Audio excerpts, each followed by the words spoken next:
Hey everyone, and welcome to the Atomic Cinema Experiment. I am Peter. I am joined, as always, by Tara. Greetings, citizens.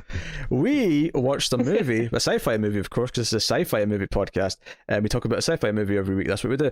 We watched what I believe is not really, but kind of the first major Chinese blockbuster. And it's not really. I've seen some Chinese blockbusters before. I watched, what was that movie called? I have not. I watched it was like a war movie, and it was like so long. I think it was released in 2 parts originally, but like if you watch it like on Blu-ray or whatever now, it's like just one 5-hour movie. And I forget the title. Did it also have like 15 different production company logos in the beginning? It might have done. I shit you not. I watched a Korean film once, and I swear that at the start it came up saying Toilet Productions, and there was like a toilet seat on the screen. They're just running out of logos. I know. Everyone's trying to think of ideas. Wasn't one of the ones on this Detention Films or something like that? And I don't know. I lost track. All the desks kind of bounced up. I thought that was a thing.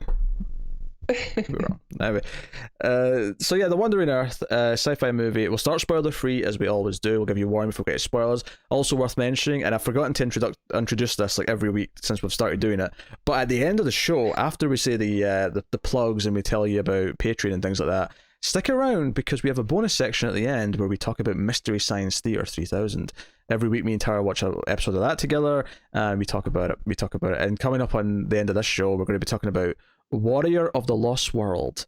So that's a good one. Look forward to that. So yeah, Wandering Earth is a very high concept science fiction film where at first like, because there's a lot of like prologue explanation stuff at the start of the movie, and at first it sounded like it was talking about climate change and like, you know, via pollution. And then that's what I thought it was going for too. And it shifted gears very quickly to our sun is expanding and will eventually consume us, and we're going to die. So, do you think it's because it's Beijing or like Shanghai, which is notorious for pollution for like coal factories and stuff, that they didn't want to like make that association? Maybe they were worried about upsetting their own government. Yeah, they thought, we'll just make it the sun is the enemy. So the sun's expanding, and they set up this ridiculous over-the-top mission where they get rocket thrusters all around like one side of the Earth, and then they put other thrusters in the equator so that the Earth stops spinning. And it's basically the Earth is rocketing through space to another solar system 4 point something light years away. Yeah, Alpha Centauri. It's our closest star. I don't remember how close it is though. Yeah. So it's going there, and yeah, so one side of the Earth is just in constant darkness now because it's not spinning. The ocean's doing all sorts of crazy things. It's freezing, of course, because we're further away from the sun. One of my big questions earlier on was like, should it still be this bright if we're getting further away from the sun? Like, because it's pretty bright outside when they go out. I don't know. It's just full daylight. Yeah. They just didn't want to explain that. Yeah. So it's going through space, and it's when they're passing Jupiter where they get a problem, and that's kind of the main plot of the movie. Is that they're a little bit off course, and Jupiter kind of starts to pull it in its gravitational pull, and that's going to cause a problem. So the movie's kind of about avoiding that. It's essentially a disaster movie that just happens to be because the Earth is flying through space. And there's a lot of like, you know, it's like an ice age up on top Earth because everyone lives in underground cities, and they got these elevators. They have to wear like thermal suits because it's like minus 80 something degrees Celsius outside, which as someone who gets freezing at minus 4 degrees Celsius, I was like, oh, 80 something. That's just instant death. Yeah. So, and our main character is he's not a teenager. He's like 20 maybe. His younger sister's a teenager. Because the movie starts with him, he's like a little boy, and his dad's going to the space station, because there's like a international space station that's kind of like the navigational like head of this mission. That's outside of Earth, but in front leading the charge. And his dad's going up there, and he's going to be there for 17 years. So we cut 17 years later. He's 2 days till retirement, the classic trope. And so he's going to 2 days before retirement. So he's coming back down in 2 days, and his son breaks his little sister at school, and they sneak up onto the surface of the Earth for reasons, and because I don't know why, they didn't really explain it. They just wanted to be up on the surface of the Earth, and this is kind of why they're out where they are when shit goes down. and it becomes about this big mission of trying to get the thrusters back online because we're hurling towards Jupiter. And it's it's a disaster movie. There's a lot of like dodging debris, there's a lot of climbing and getting stuck in places and all that kind of thing. But you also have this added temperature problem where everything's freezing and all the rest of it. So that is the gist of the movie, without spoilers, of course. Tara. Yes, Peter? Tara Schnookums. Did you enjoy The Wandering Earth? No, I did not. Not even a little bit? Maybe a little bit. There are parts that I like. There are things about it I like. But overall, it's just not my type of movie. I'm kind of in the same boat. I don't think I am as negative as you. I think I am. The way I would describe this movie is it's like a script from a 90s disaster movie was used again. Because obviously you wouldn't have these visuals in like 1995. You just wouldn't. Yeah. Right? Because there's a lot of CG. And it is kind of obvious CG, but it's impressive looking CG though. It's kind of like my god, the shots of Jupiter are beautiful. Oh yeah, they're great. Like so beautiful. But it feels like in the mid-90s disaster movie and all of its plot beats. There's like a lot of really tropes that, especially because there was something that I was basically predicting certain things that would happen in the last act, like from the opening scenes, and they all happen. Like like good stuff. Yeah.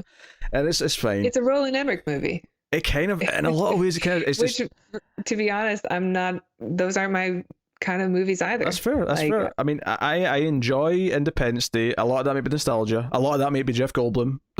But we will see if it holds up. Yeah, eventually. Yeah. And I actually enjoy Universal Soldier a lot because it's a lot more downbeat compared to the rest. Is that Van Damme? Yeah, Van Damme in Lundgren. I think I've seen that, but it's been a long time. The resuscitated soldiers. I don't think I knew that was Roland Emmerich. Yeah, that was his first movie. Yeah, I think it was his first movie. He did that, and then he did Stargate, and then he did Independence Day, I believe. Oh, I do kind of like Stargate, but I think that's also like Independence Day. I don't know if it's going to hold up when I rewatch it.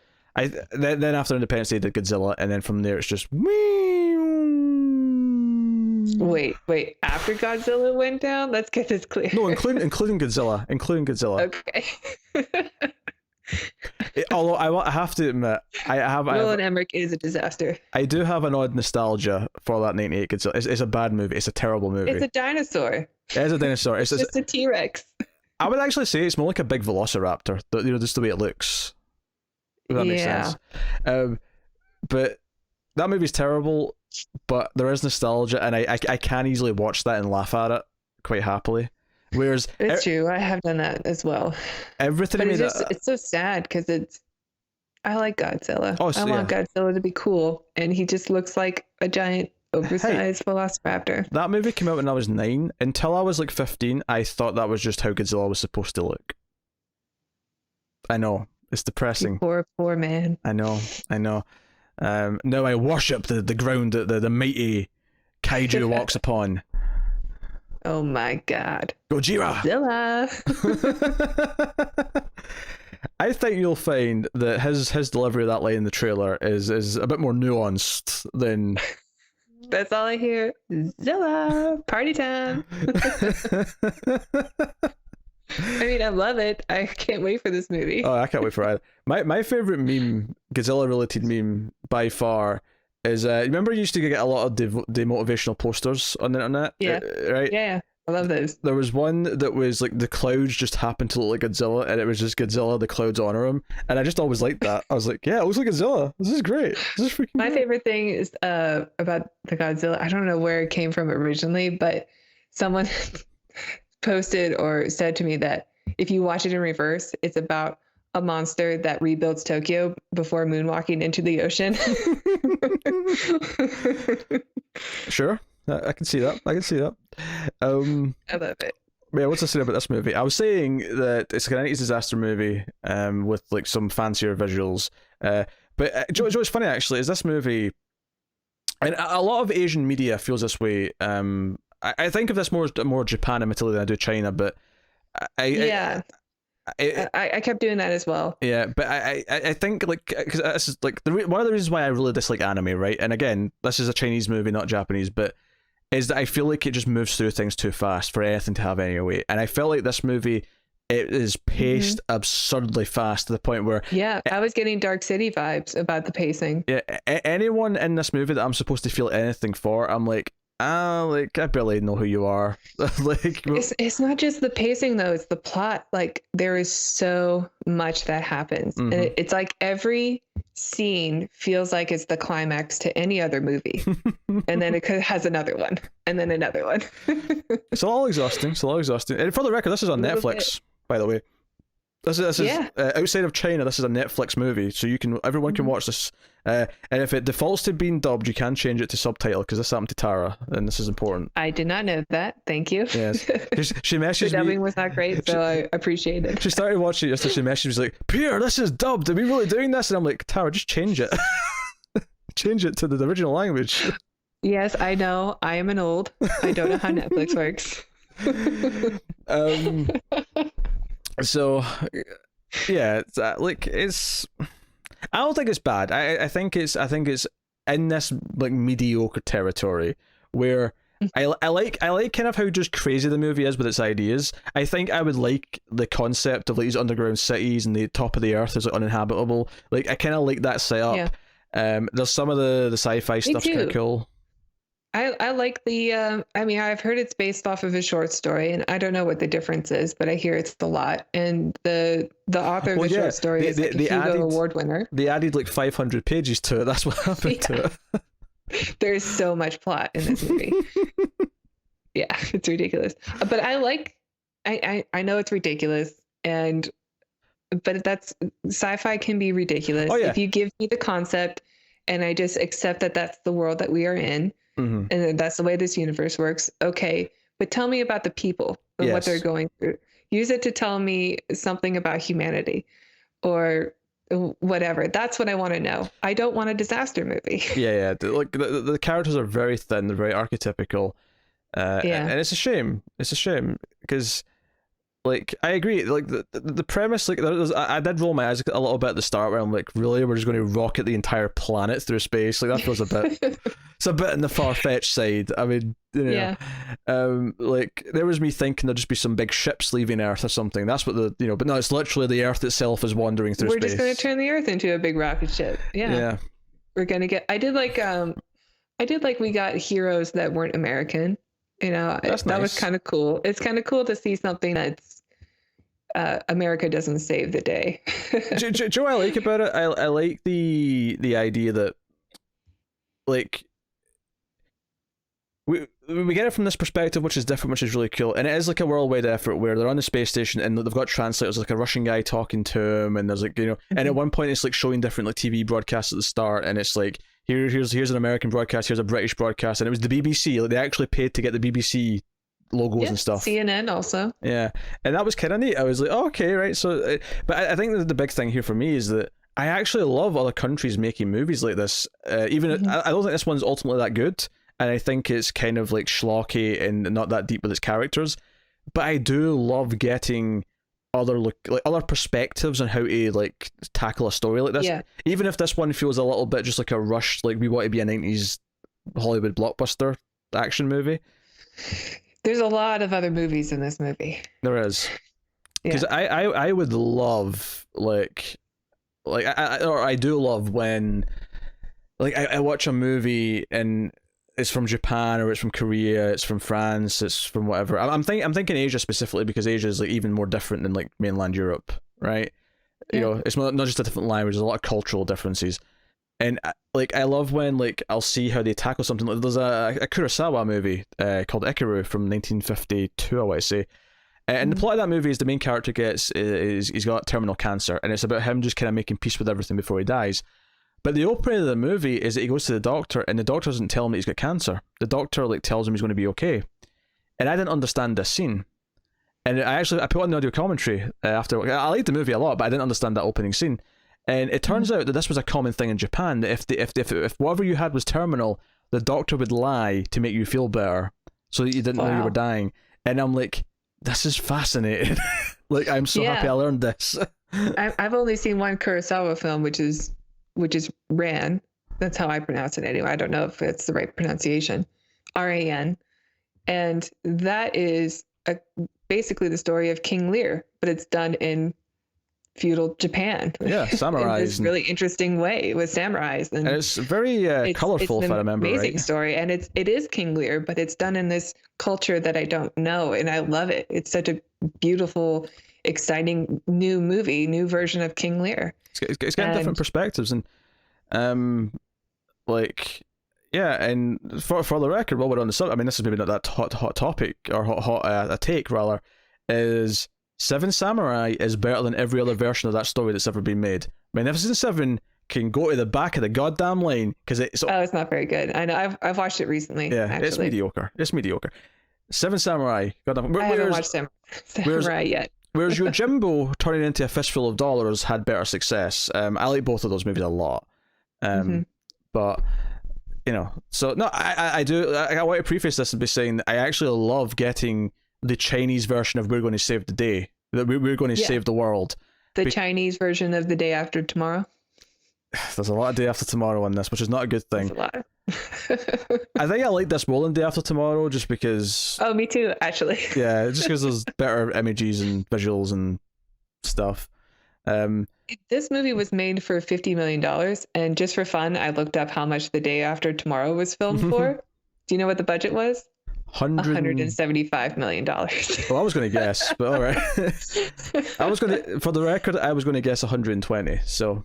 Well, okay, I didn't give you enough chance because I wanted to tell you. I was that excited.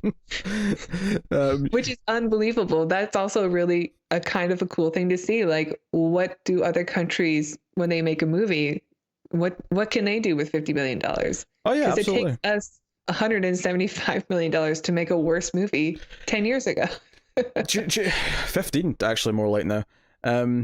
Joe's weird about actually this conversation is me and Tim on Streams After Midnight. The episode's not went up yet, and it might not have been up by the time this one goes up, so I won't talk too much about it. But we did a movie called The Headhunter, which was made for $30,000. Wow, I didn't know you could do that. Which is nothing in a movie. That is nothing. To put this in perspective, this is the same example I used on Twitter when I brought this up.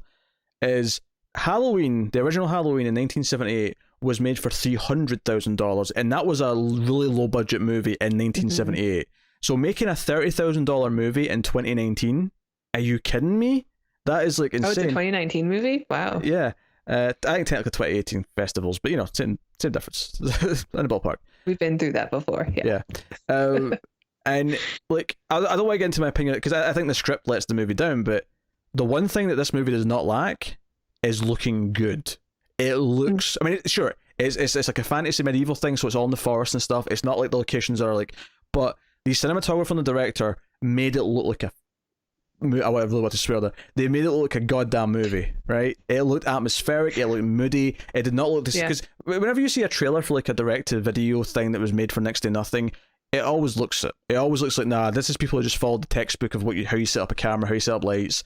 It just looks that generic kind of flat look to it. This movie looks good, and while the movie itself I don't think actually is that great overall, even though like I appreciate it for what they pulled off on 30 grand, I really do.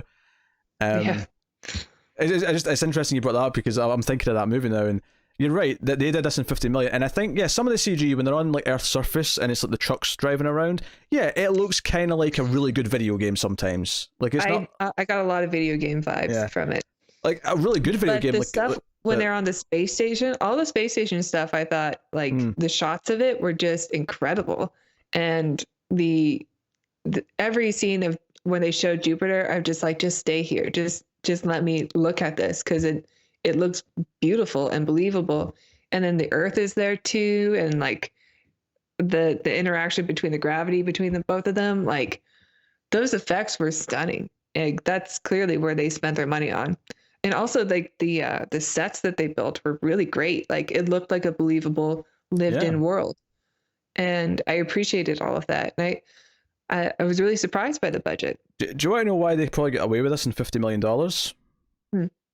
Two things. One, I bet they don't charge as much to shoot in places. And two, none of the actors got paid $20 million. Because one of the problems that Hollywood's had with inflating budgets is that now big actors are expected, because they kept basically in like almost like a competition, like a bidding war. They'd keep offering actors more and more money, to the point where Will Smith's getting paid $20 million per movie now, or someone's getting paid $25 million per movie now. to the point where actors at that level all expect that amount now, and the studios can't go under it. So if they want a star, they're paying that just for the one actor at the top. Mm-hmm. And then everyone else gets, pittance. But like, so the fact that they're not having to pay, I can't imagine that the Chinese box office industry is paying $20 million for like maybe the 2 or 3 leads in their movie. Like, I have to imagine that's where they're saving a lot of money. Like, no, we're paying you a fair actor's wage. We're not we're not making you millionaires. Yeah, you're right. So I think that's maybe where they're saving a lot of their money. It was really a true ensemble of a cast. Mm-hmm. Like, there's so many characters that you're following. There's like maybe like 3, like the 2 younger people and then their father are probably the main trio, but for the most part, like, it's a real ensemble. Yeah, no, there's a lot of characters. That was kind of interesting. I like that the female characters weren't great, but like they weren't like just there to be sexy either. Yeah, no, I think that's fair. Like, they don't necessarily get a great amount of stuff to do. I mean, the little sister gets a couple of decent moments, but at the very least, she's just there to ask questions so that the audience knows what's going on. That's all. She's there to be wide-eyed and chew bubble gum and say, "What is that?" No, and then the scientists explain it. Yeah, you're right. She has one good moment towards the end, though. I think, but you're right in saying that none of the ladies that are there for sex appeal. It doesn't feel that anyway. They're all in like big suits like everyone else is. That no one's being. There's not even any flirting or like love interest. Like, I mean, credit to it. Like a 90s blockbuster disaster movie would have had a love interest plot. Would have, yeah. So I'll give them credit there. They didn't it's probably a cultural thing too. Like, maybe, yeah. They're just not as abrasive about it as Americans. We have to have a love story in every single movie. Yeah. Oh dear. And we meet like these like military responders that are like the rescue squads up on top as well. I never really quite figured out why one of them had like a fancy minigun strapped to his back that would kind of like swivel round and like be used. It seemed like a video game thing. Yeah, it felt so arcadey. Which is maybe where I'd say like what about the movie overall is that every time it cut to those exterior shots, I feel like I was watching some sort of like fancy arcade game. I kept getting I haven't played a lot of. I know it's Japan. I can't help it but compare it. But I did try playing the Xenoblade JRPGs. It's the only JRPG I've ever tried, and those were also like giant planetary robot worlds. Oh sure, yeah. And I couldn't help but like compare it, and it felt so similar. And those I can't get into either because they're just so. There's just too much plot. There's just too much going on that I can't really pay attention to the characters. And it could just be a cultural difference too. Oh sure. I want to be more receptive to it, but I think maybe even China, they were probably just going to this movie to see the spectacle of it, to see something that they could sit down and shove popcorn in their face and see people that look like them. I'm sure that's why it's been successful. And I think there's a novelty. It can't be because of the story. Yeah, I think there's a novelty to it for them specifically because it's like, no, we actually get to see a sci-fi mega budget blockbuster that is full of people like us. Like, it's not like because I think that the one downside that China has in terms of making these big budget movies is like when Hollywood makes Avengers Endgame, it can count on box office from the entire planet, whereas most of the rest of the world won't go to see a film in Mandarin. There's a reason. No, you're right. There's a reason why outside of China this just went to Netflix. I mean, I'm sure Netflix, paid them a bit for it, but I'm like they have to make all of their money in Asia. They really do. Like that's where all their box office is coming from, really. And it's sad because I'm someone who likes foreign films. I like a bunch of Chinese films. I like a lot of Japanese films, Korean films, but I'm a film nerd, and your Joe Public don't like subtitles. Yeah, I remember then when Life is Beautiful came out, and it was a big deal because it was a big foreign, I think Italian film about World War II, about the Holocaust, and it was getting all this awards buzz. And my mother and I, who went and saw every movie together, like we had to wait until there was a dubbed version of the movie that we can go see because she refused to watch anything with subtitles. But my mother is the American audience. Like, that's the thing. Like, the only time I ever got to see foreign films was when I was in a foreign class. Like we would go to like a French film festival thing and watch French movies. And I love that. Yeah, like having seen that movie and seen Roberto Benigni's performance, who also directed the movie, Yeah. like seeing that dubbed like gives me shivers. Like that gives me shivers down my spine. I don't know. You're right. I still have not seen it any other way. And I think I was very disappointed by the movie, even though I was pretty young when I saw it. But I remember being disappointed because I wasn't getting his performance because it was another actor dubbing him. He is very endearing in that film. He is the heart of that film, and he's a big part of what makes that movie work. So I feel like dubbing it takes that away. Yeah. That's just it does, because even in this movie, I started off with the dub version because I'm a dummy, and when I switched over, I'm like, oh, so much better. Yes. Because sure, I have to read, and that takes my eyes away from the performance.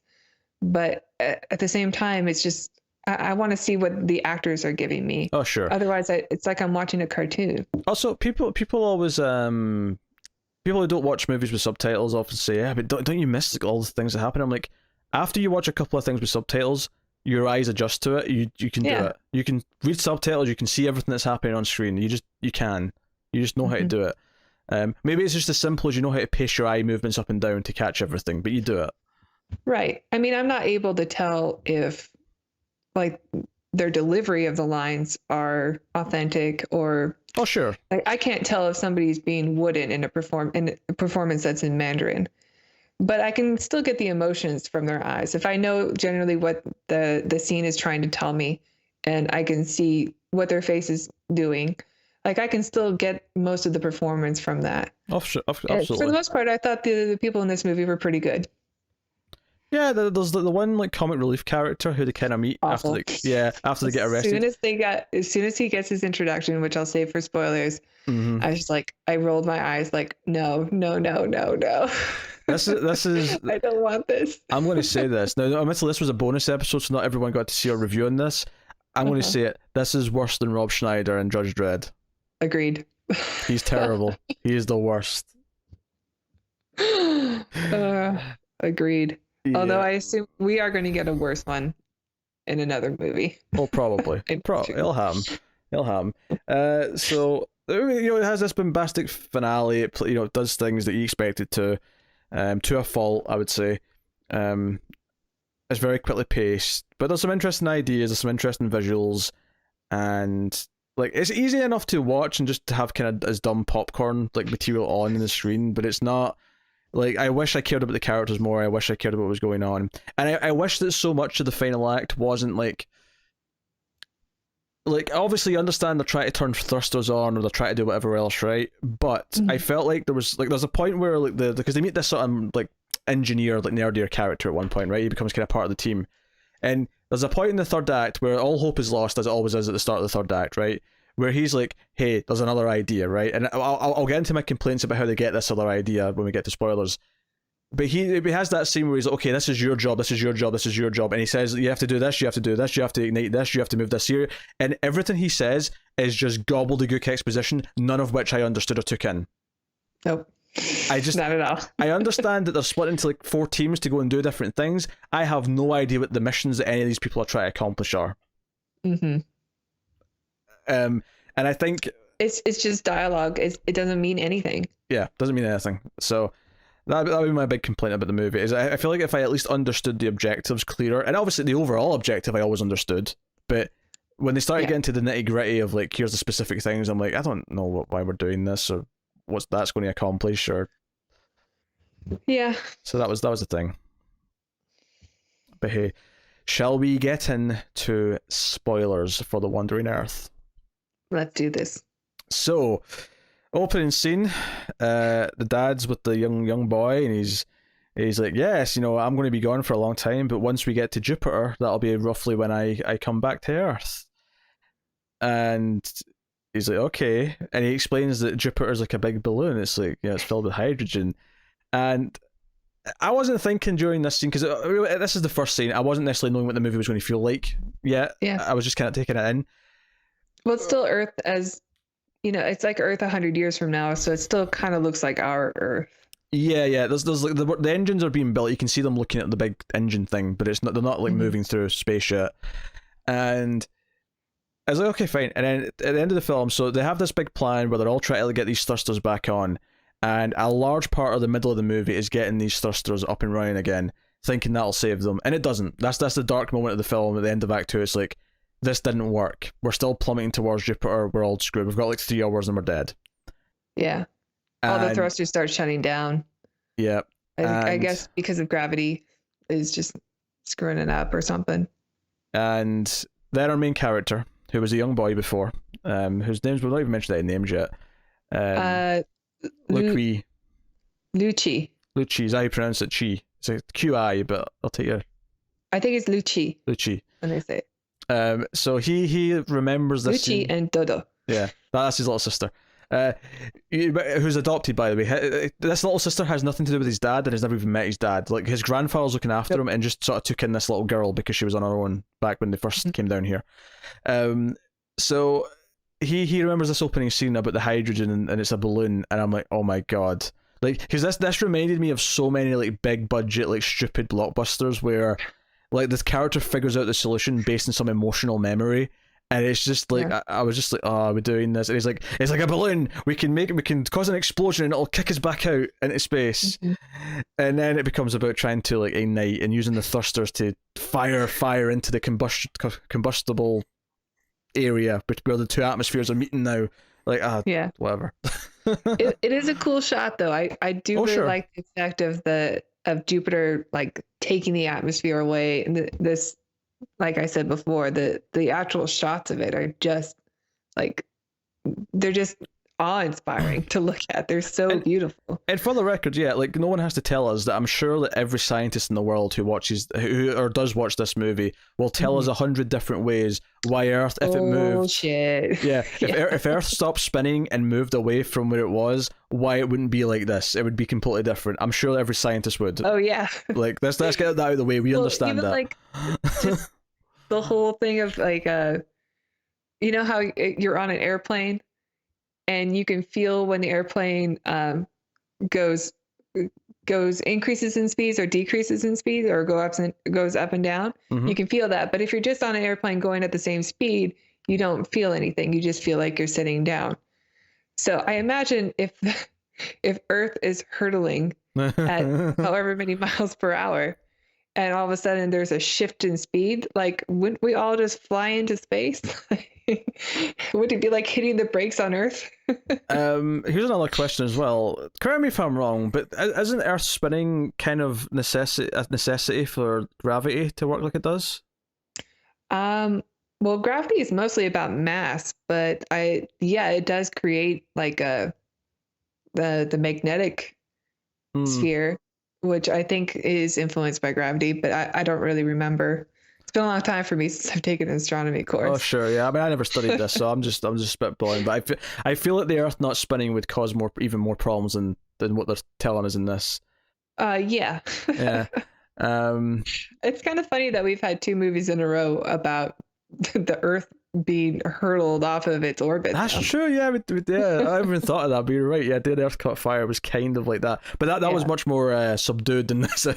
Well, that was a movie where it's like, we have this plot in order to allow characters to have a story, so we can learn something about humanity. That's the point of the disaster, which is why we gave it a 9. Yes, we were very, very positive on that movie. Right. This one is, no, here's the sci-fi, so we can have all these chases and explosions and like near-death moments.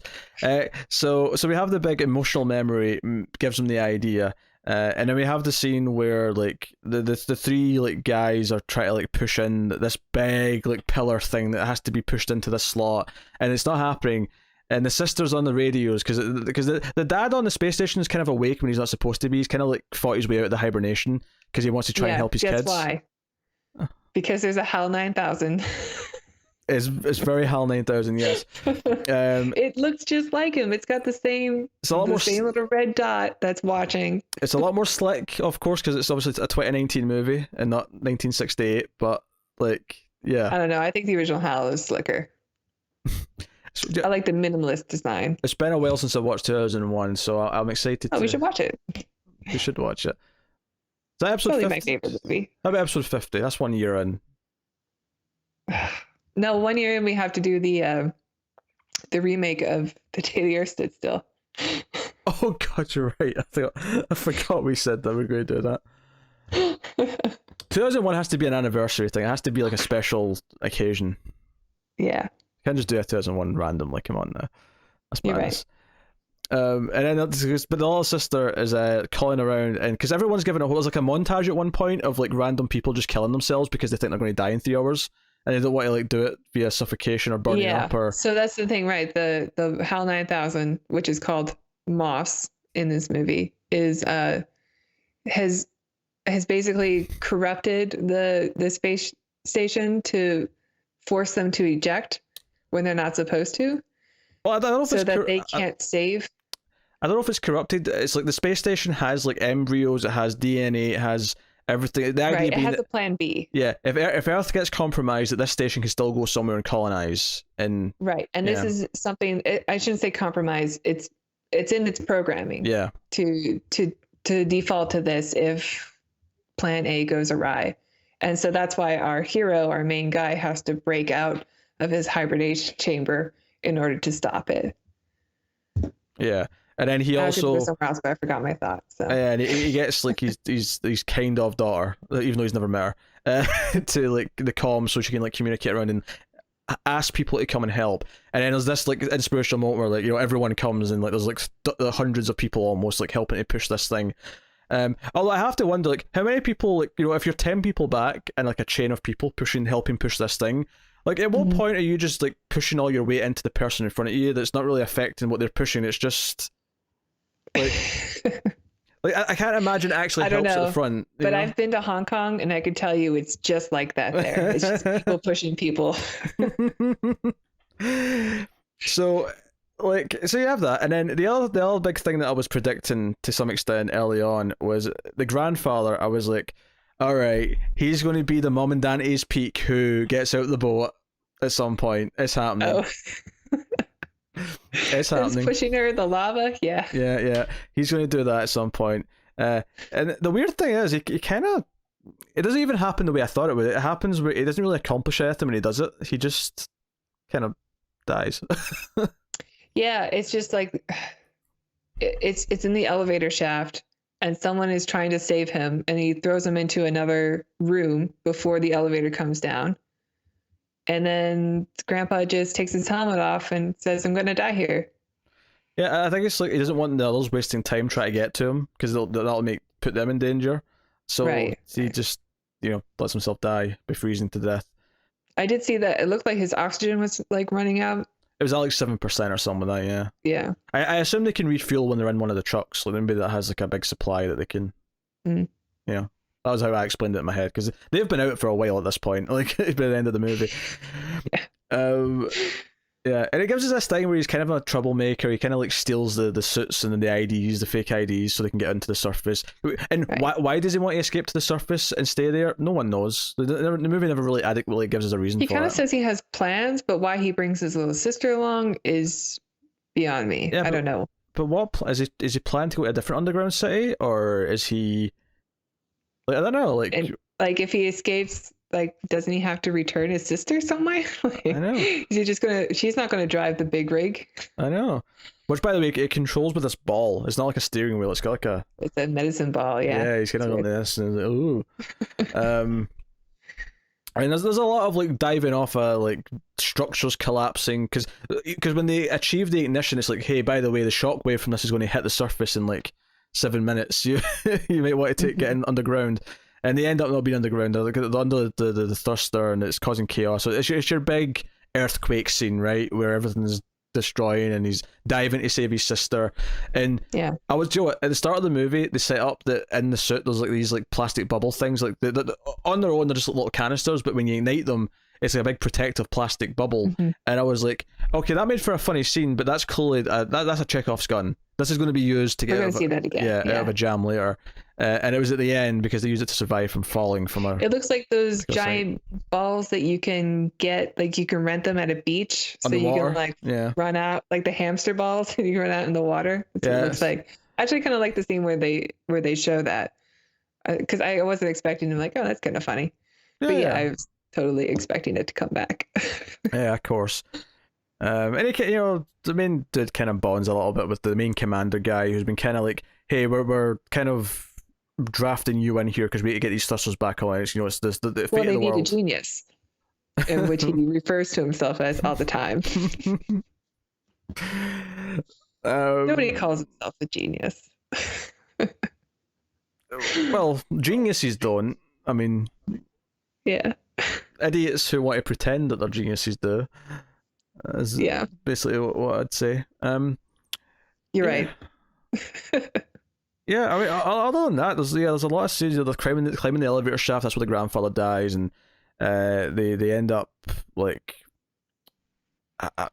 because there's a scene at the end where they're to try to drive away out the thrusters. The doors are closing, and there's a lot of like smashing and like ducking and all that kind of thing. But I mean, ultimately, there's not a lot to spoil in the movie outside of a couple of character deaths. Because ultimately, what happens is the planet combusts that doesn't work, and the engines aren't reaching high enough. They can't ignite it, and basically the father decides that he's going to drive the space station because there's fuel on the space station to ignite it. And do you know what? I'm really glad that he detached the hibernation like section of the ship, because I thought to myself, as much as this is still the right thing to do because there's more people on Earth than on the space station, I still feel like it's a dick move to sacrifice everyone who's asleep on the station. Oh yeah, I didn't even think about that. You're right. Luckily though, there was a moment where he's like eject the hibernation module, and like a ring of the station like broke apart. How they're going to get down to Earth, I don't know, but like at least he thought about not killing them. At least he was nice enough to do that. when Jupiter's gravity overwhelm it and just suck it into Jupiter. Yeah, they neatly didn't explain what happened after that. But he has this speech. He's talking to his son. He's like, "Oh, I'm sorry, I have to go on a mission again. I promised I'd be back at Jupiter," and blah blah. There's a couple of weird moments in this movie where just before a character dies, they have like a moment of narration, even though they're not speaking to anyone. We just get like narration as they talk about like their past. And one of the things that really bugged me actually is that it's when the grandfather dies, we get narration that explains who the sister is and where she came from. Right. And I thought, this feels like stuff that I should have known earlier. Yeah. Like, why are you thinking about this now? Yeah, it's a bit weird. Yeah. So I agree. What moments or thoughts and do I you didn't have, like the speech about hope. It was dumb. Love was or the maybe answer. it just doesn't translate well. Who knows?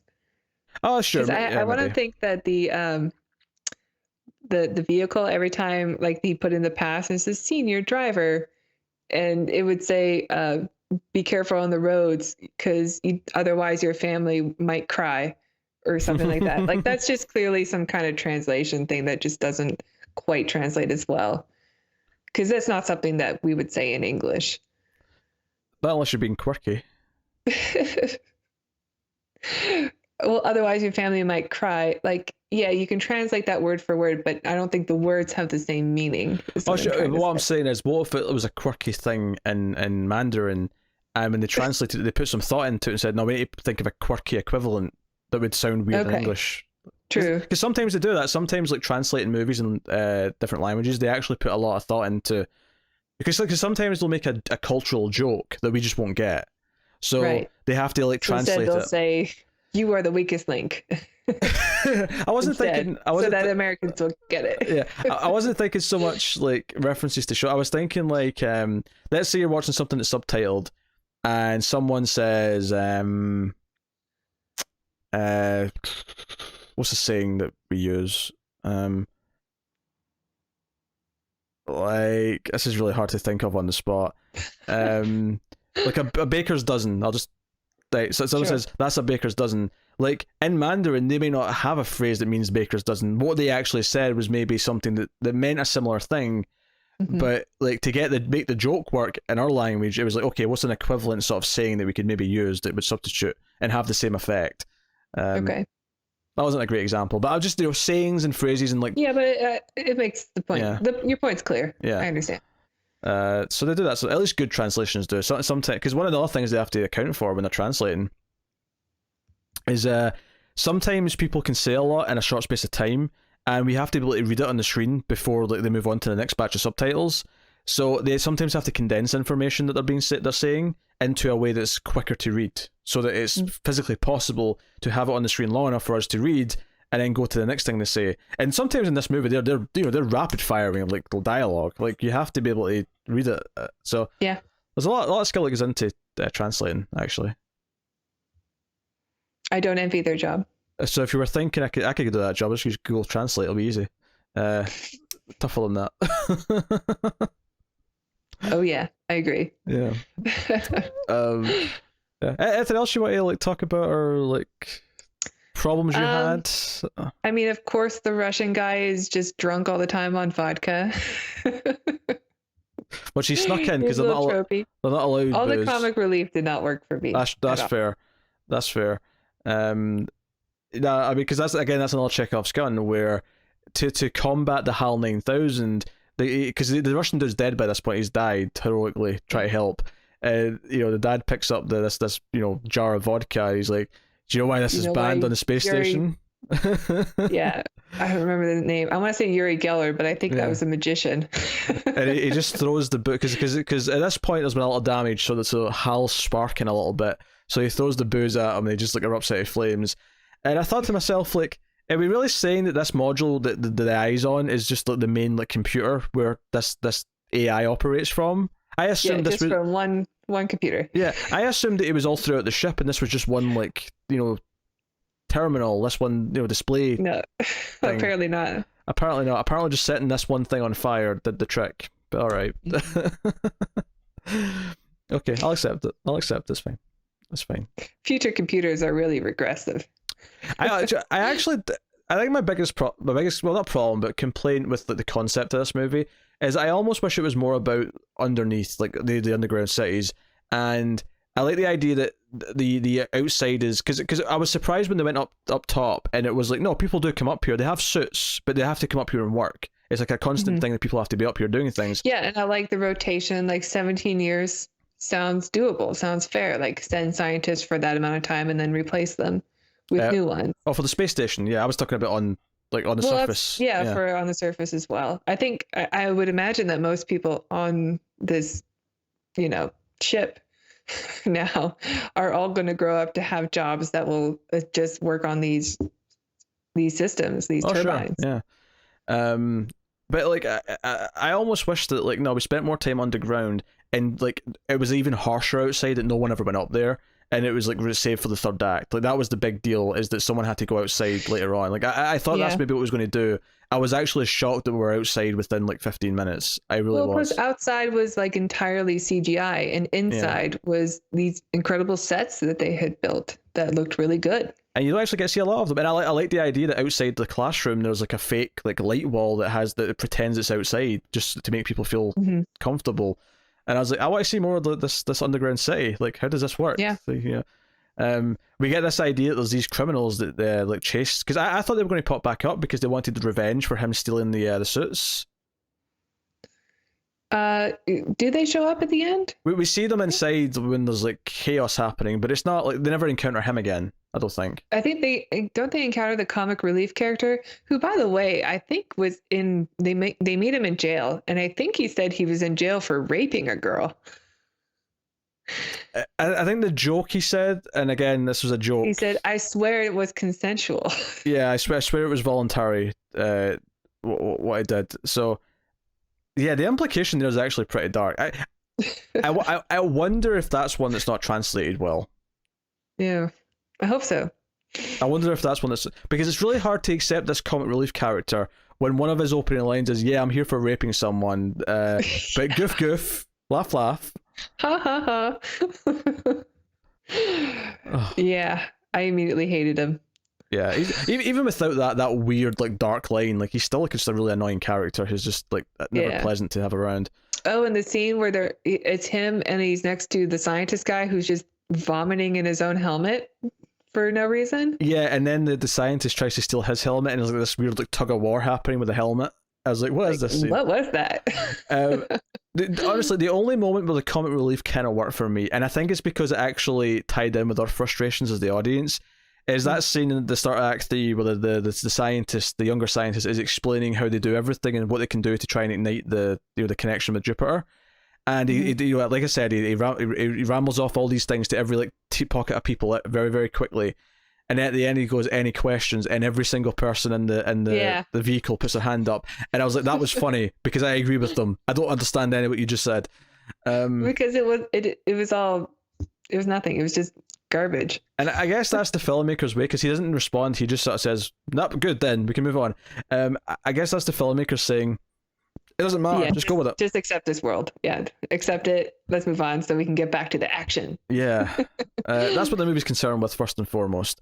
And any character drama that there is very cliched. It's very, "I'm sorry, son, but I have to save the world again," and that's kind of it. So, because there's like an epilogue scene at the end where before we see that he's on that truck again. He's like, now this is his job with his sister. They go out and do this like as their job. That there's like explaining like how long this is going to take. It's going to be like, this many 100 years accelerating, this many 100 years just drifting, then this like 700 years like deaccelerating, so we stop in just the right place. There's going to be 100 generations. I think they said like 2,500 years total. Yeah.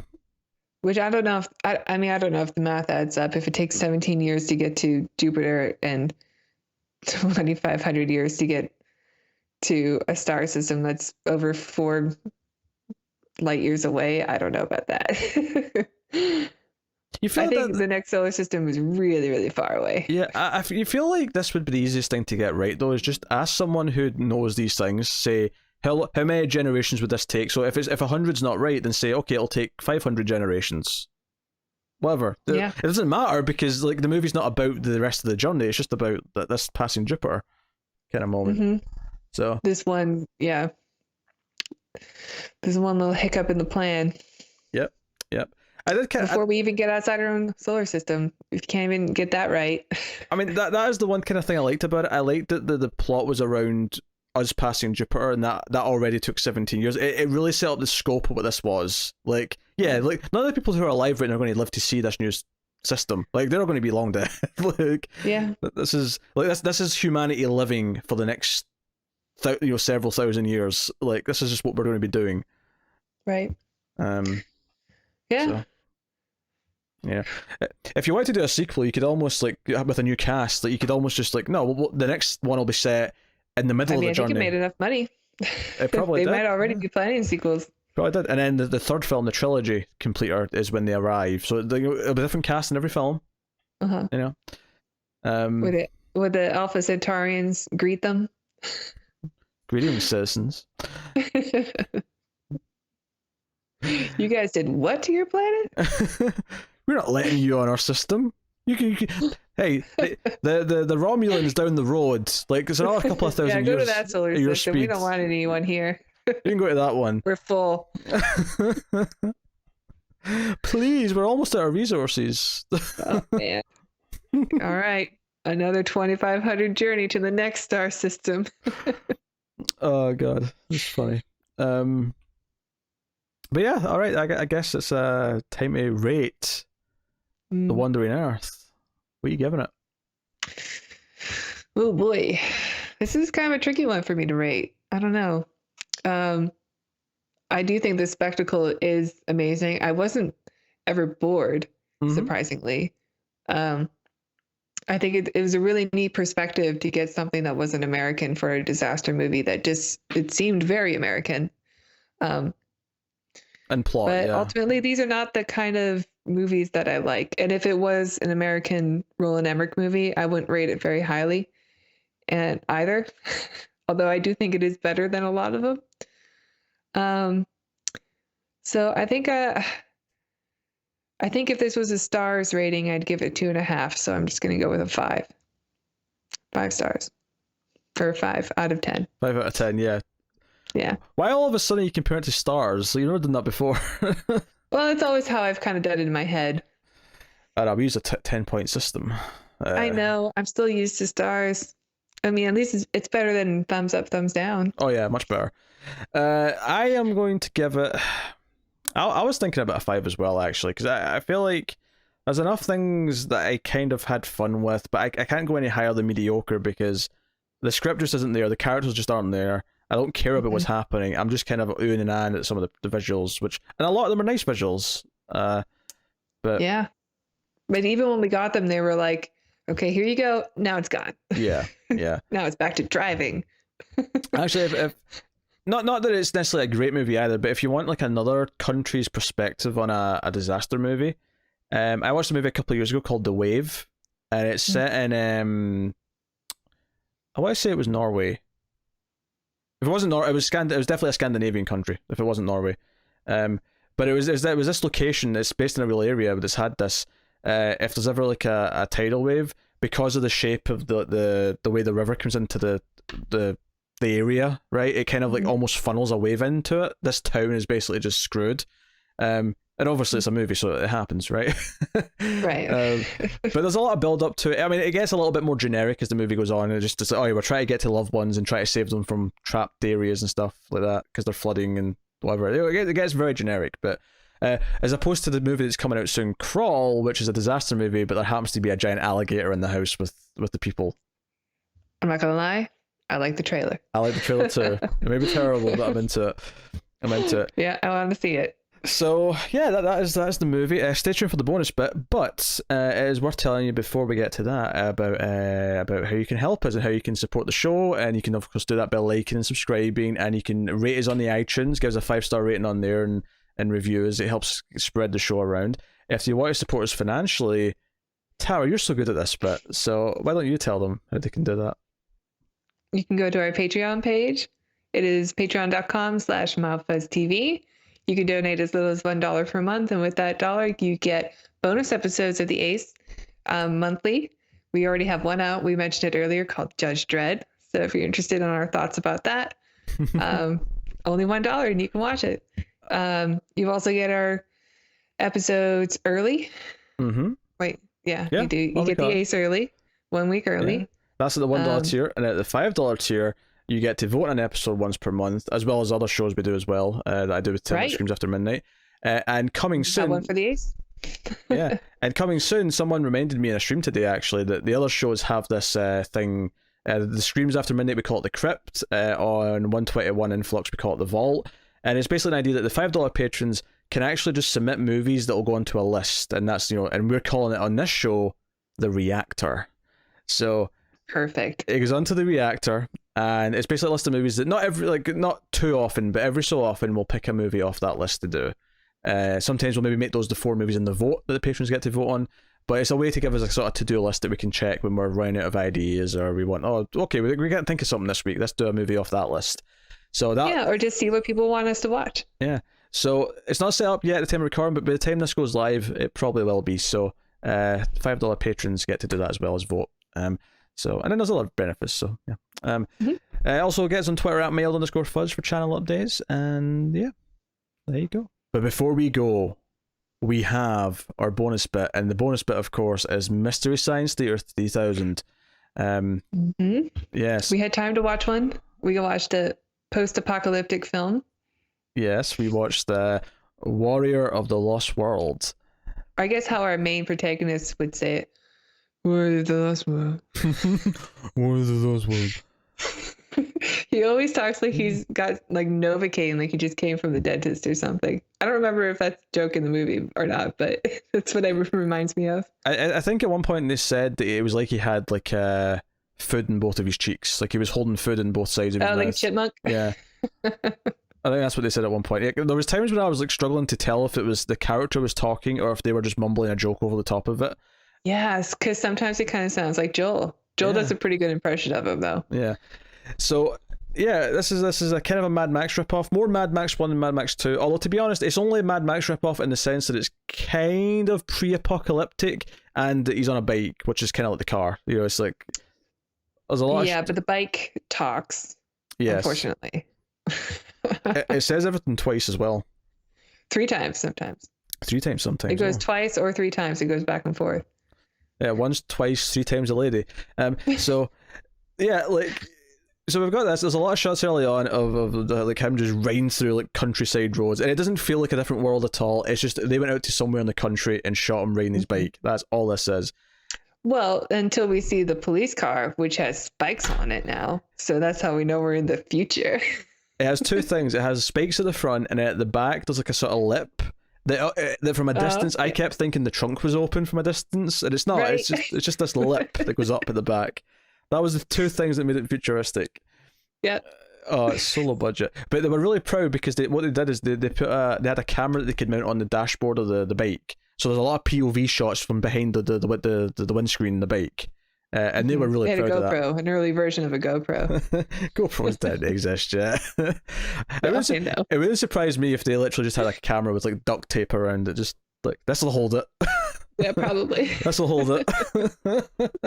But they were really proud of that because they used that shot a lot. But yeah, I mean, what was the plot about? I don't like. The only thing I can really say about the plot is that there's an evil like government body that they want to like the rebels want to overthrow, and outside of the main bad guy who runs the place, none of them ever really seem to do anything that's that bad. It's just like we're just assuming that they're evil. It looks like a factory. It looks like they're making beer, like they're at a brewery or something. Because that's where they could get permission to film. Yeah. But Joe, here's a funny like real time story here for this. So before the movie starts, right, we're getting ready to watch it, and I was getting it up on IMDb just to see it, right, and I went, oh, that looks like Donald Pleasance. Is Donald Pleasance in 2 in a row? And Tara, I shit you not, says, no, that's not Donald Pleasance. It's just someone who looks like him. She said that, like so sure of herself. The movie starts, the opening title start playing, the third name in the credits, Donald Pleasance. I forgot. I couldn't fathom the idea of Donald Pleasance being 2 Mystery Science Theater episodes in a row. I'm like, nah, it has to be someone who just looks like him. You were so sure. It was so matter of fact the way you like said no. Be another like short bald villain. Yeah. Oh man, give it to Donald Pleasance. Like he gives it his all, no matter what shit he's in. He's the same character. Yeah, he is. He's the same character. He's the exact same guy from Puma Man. Puma Man, yes. Puma Man. Puma Man. The joke in the Puma Man movie is that he pronounces it Puma Man. That's not a joke. That's how he says it because he's from a civilized country that says Puma properly. Yeah. Okay. Where are pumas? Where are they found? I don't know. They're a North American land animal. Are they? Are pumas American? Yeah. I did not know that. I guess I just assumed they were either African or Asian, but fair enough. I think that's right. Now I'm doubting myself, but I think so. The puma. I didn't know. I honestly don't know. I didn't know that. I think it's North American. But you're doubting yourself. Now I'm doubting myself. That's all I needed. But I'm gonna actually. You know what? No, I'm gonna say with confidence, it's a North American cat. And so the North American pronunciation is correct. It's a North American cat like Donald Pleasance wasn't in Warrior of the Lost World. I agree. Dang it. Yeah. I need to work on my confidence. So here's one of the jokes I really liked in the movie, and it was so random. Not a favorite because there's a big scene in the middle, which I think is going to be the big scene we talk about. But there's at one point when he's in a chase at some point driving down the road. There's like a roadblock full of soldiers that are from the evil empire, right? And they've just got all these cheap helmets on. And the joke that the Mystery Science Theater guys are saying is basically every time it cuts to the soldiers, they're like, have you got any fruit to declare? Do you have any fruit to declare? Have you got any fruit to declare? That was the line, right? But they keep adding more and more people every time. Yeah. So the last shot is just like 20 of them holding guns, pointing at him. Any fruit to declare? No, they all say it at the same time. But the best part is though, I think it's either the final shot, or the second last shot. There's like a row of 5 of them, and he's like, any fruit to declare? And then like there's the row like all kneeled down, and there's like another row of 5 behind them, and then this it's like so it's any fruit to declare? Any with fruit a to little declare? bit more force. Yeah. That was just a sort of random joke that really made me laugh. All the mumbling jokes. I made me know, laugh. it's great. Yeah. It's always what I remember from the episode too, other than what we're going to get to, which is the best part of the movie. Yes. So let me just emphasize once again that the talking bike is frustrating. It's infuriating. It's annoying. The voice is just like, it's like the worst robotic voice anyone's ever Confusing heard. choice of voice. Yeah. Yes. And it's got a bit of an attitude in an annoying kind of way. Mm-hmm. So Yeah, we have to talk. It's like Navi if you've played Ocarina of Time, which I know you're not a Zelda person, but it is a great game. And Link unfortunately has this fairy that is over his shoulder who will interrupt you and say, "Hey, listen." It's that voice. It is, and it's just as irritating in the movie as it is in the video game. Who's this Link? Don't you mean Zelda? No. Did you not watch the Super Mario show? Where it was, No, I think it was two Mexican guys who played Mario and Luigi, and then they would do the Zelda cartoons. I've seen clips. For the record, for anyone who's getting angry in the comments right now, I was joking there. But Tara knows me well enough to know that I was being facetious, and I know. Give it her shit. So we have to talk about Mega Weapon. Mega Weapon, Mega Weapon, Mega Weapon. The real hero of Warrior of the Lost World. It's the real hero because it destroys the bike. It runs over the bike, and it's beautiful because the jokes are great because, like, as it's running over, it's like, oh, do it slower, Mega Weapon. Do it slower, baby. Go slower. Yeah, run over it again. Oh, no, nice and slow. Make it last. Yes, Mega Weapon. It's so glorious. Yeah, and then, like, basically, like, throughout the scene, they keep bringing the name back up, and it'll be like, oh, I mean, this is Mega Weapon, and they keep talking about the Mega Weapon like it's this, like, this actor who's really, like, you know, like, has a high class of, like, filmmaking, like, is wanted for lots of movies. He's like, oh, Mega Weapon had to turn that down. Mega Weapon did some method acting during this scene. Mega Weapon is the best. And it's just, it's actually... What is it, like a dump truck? Yeah, it's just been refitted. It's not until the end of the scene, because up until the end of the scene, all the shots of it are like this low shot from the front, and it's got like this teeth painted on it, and it's like, it's just kind of this ridiculous thing. It's not until I shot at the end where I realized we got like a full shot of it from kind of like a high angle. Where I'm like, wait, that's just a garbage truck. Yeah. not like the garbage truck that goes around and picks up garbage, but like the like you say, dump truck. It's just the big, like a dump truck. Yeah, the big like open back one. That's all it is. But it's been painted black and has like some teeth at the front and like a light on it. I'm pretty sure there's spikes on the front also, just so you know we're in the same world as, you know, the cop car with the spikes on it. Oh, of course, yeah, of course. But yeah, at the end of the scene, they're just like, Mega Weapon, Mega Weapon, Mega Weapon, Mega Weapon. Until our hero decides to take it out, and we lose Mega Weapon, man. That was so hard to watch. It hurts. It really hurts. That was like Daenerys losing one of her dragons. It was so sad. I know you don't understand that, but 99% of all other people do. I know. I know there was a lot of upset people about the recent episode of Game of Thrones. There's a lot of upset people on the Twitters. There's always going to be upset people. Character assassination, that phrase has been thrown around a little bit. I'll just putting that out there. And as a DC Comics fan, I sympathize because I know a character assassination. I know what that feels like. I really do. Wally West fans. I haven't been disappointed. I feel you. So what was I gonna say? Yeah, so yeah, like they overthrow the bad guys. There's like a weird scene where like the first chunk after the opening car chase, it's about sneaking in with this woman character that he's introduced to, who has a weird accent, to save her father who's been held captive by the bad guys. So there's a lot of sneaking through a cave. There's like a weird scene with a snake. It's all these things, and then there's like that weird dance that's happening. Yeah, there is. And they get to like into this factory and they get around, and then basically as soon as they see the father who's about to be executed, they just start like shooting people and like causing chaos. And there's no plan, there's no like tactics. It's just start doing this. And then when the scene ends, like our hero, again, you know, air quotations, he gets into a helicopter and the dad gets on the helicopter first, and the hero basically says, "Nah, your daughter's taking too long. I'm just going to fly off." Yeah, and the daughter's left behind. Yeah, she's left behind with the villains. So Donald Pleasance has got her captive for the rest of the movie. If at one point there's some glorious overacting as he's like sort of maniacally telling her his plan, you know, when she's like strapped to like a table or whatever. It's the whole thing. He goes full Bond villain. And then the final thing that I'd like to talk about is after they've saved the day, and there's no context for what they've actually achieved or what they've actually saved or how bad this government regime really was. But after they've saved the day, Like it doesn't feel like the end of the movie at all. It just feels like we're at another scene. The girl who he left behind decides to kiss him, and first of all, this romance was never hinted at. It's out of nowhere, but that's not even the main thing. That is not the thing we want to talk about. We want to talk about the longest on-screen kiss in the history of movie making. So long. It was so uncomfortable. So much smacking, so to the point where I'm like, Tara, how are they still breathing? Like they must be out of breath by now. Yeah, I think I pulled out a book at one time and just started reading. Let me know when it's over. Like I almost want to do some testing. I want to be like, okay, how long can I go? Right, let's just get the stopwatch going. Right, hold your breath, dear.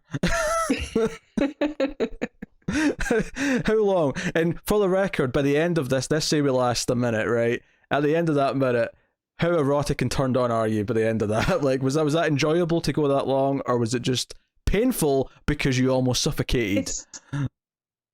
It's just the worst because it comes out of nowhere. Like, they have no chemistry. He basically left her to die with Donald Pleasance and then came back for her, so I guess she forgave him after being tortured. He didn't come back for her. He just came back because he wanted to shoot bad guys. Like, that was he wanted to see Mega Weapon for himself, but who could blame him?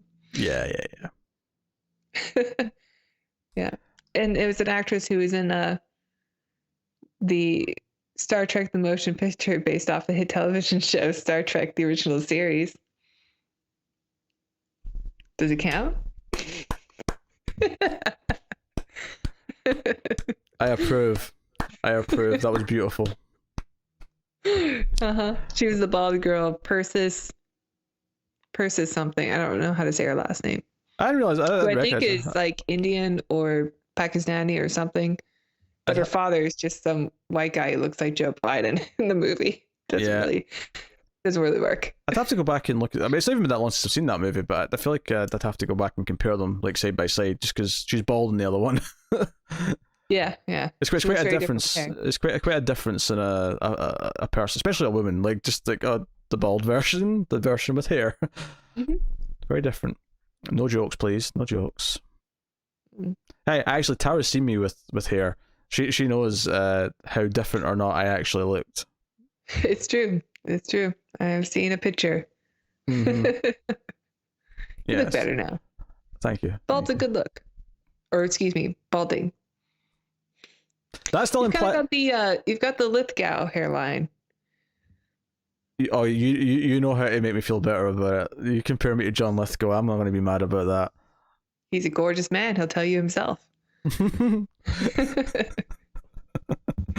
Oh god, Joe, it's funny actually. Just this is like we joked with each other about Third Rock from the Sun because there's that great scene where there's an episode where he tries to like dye his hair black because he doesn't want the grey hair, and he like everyone thinks it looks terrible. They're all scared for his reaction, and he holds up the mirror and he's like, "Oh my god, I'm gorgeous," and it's this really funny scene.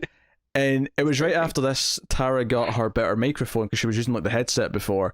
And I honestly thought at one point, because like, the first episode went up where she had like recorded with that mic, and she messaged me saying, "Oh my god, I sound so much better." I'm like, I'm disappointed she didn't say, "Oh my god, I sound gorgeous." I was really upset.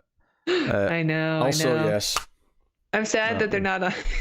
I'm sad that they're not on Netflix anymore. But I did watch them when they were on, and I was so surprised because I hadn't seen the show in probably 15 years when I was watching it, and I was so surprised like how much of the jokes just came back to me. Oh like, yeah, I must have watched that show so much when I was a kid. Yeah, like I was the same because I rewatched it and like it holds up quite well actually, to be honest. But it's Lithgow. He's incredible. Lithgow's fantastic. His timing, but even the rest of the cast, like Oh yeah, Levitt's really good. Like Joseph Gordon-Levitt, like had talent as from a young age, clearly. Oh, and Kristen and Wayne Knight together. Oh yeah, so great. Every time Jane Curtin is incredible in that show. Yeah. Every time like Sally would say something that she wouldn't realize was like sexual and a turn on, and Wayne Knight would just be like, "No, I love that every time like he would show up in the same room and she could just sense it." Yeah, that was a good dance here. Yeah, and then the episode where he's in street clothes and she doesn't like him that much, so now and then he never takes Yeah, off the there's uniform. something about it that's unattractive. He has to always. He said, "I promise, I'll never take this uniform off again."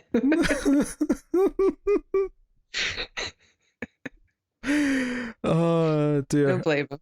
Yeah, and then the joke that I was when I was watching it again, the joke I remembered was there's a scene where Lithgow asks Tommy if he ever doodles, and he clearly thinks he's talking about masturbating, and he gets really awkward and uncomfortable. And He's like 13. yeah, and he literally means doodling because he caught like one of his students in class like drawing an image of him, and he wants to be able to do it. Yeah, And that's the joke, but I always remember like Tommy sitting there uncomfortably, like being, well, so some, maybe, yeah.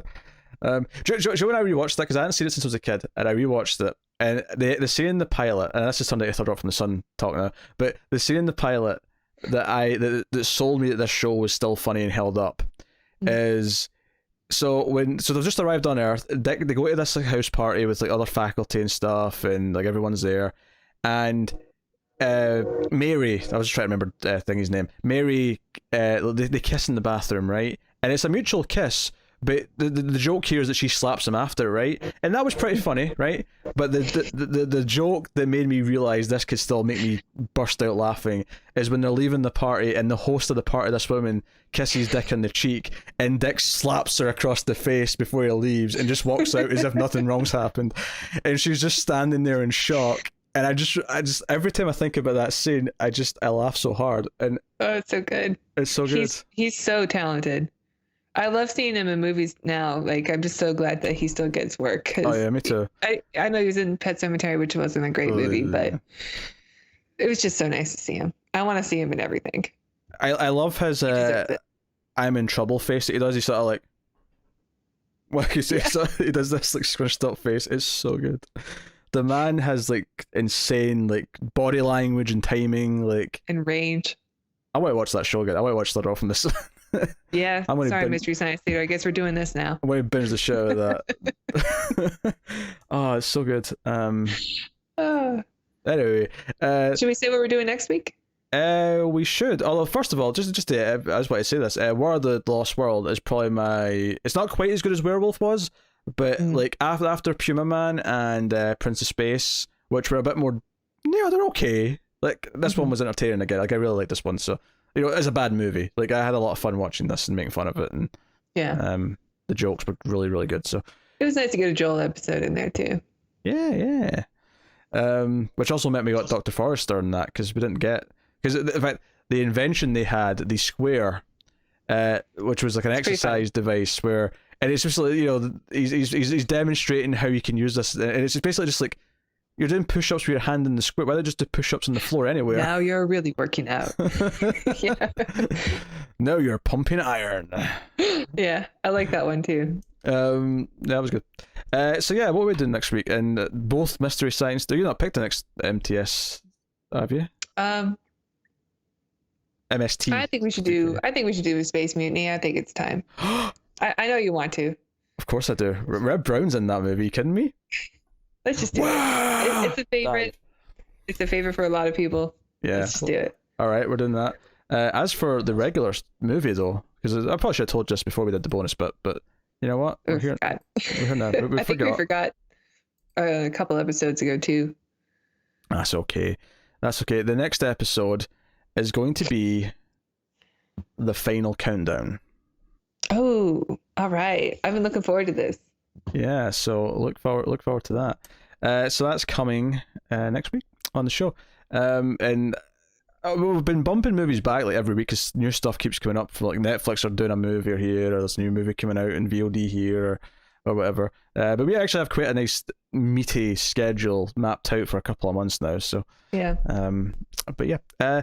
So yeah, thank you very much for watching and listening. We love you loads. We appreciate it. Hopefully you enjoyed us talking about The Wandering Earth, and then wandering into Mystery Science Theater, and then wandering even further into somehow Third Rock from the Sun, which still technically science fiction. It counts.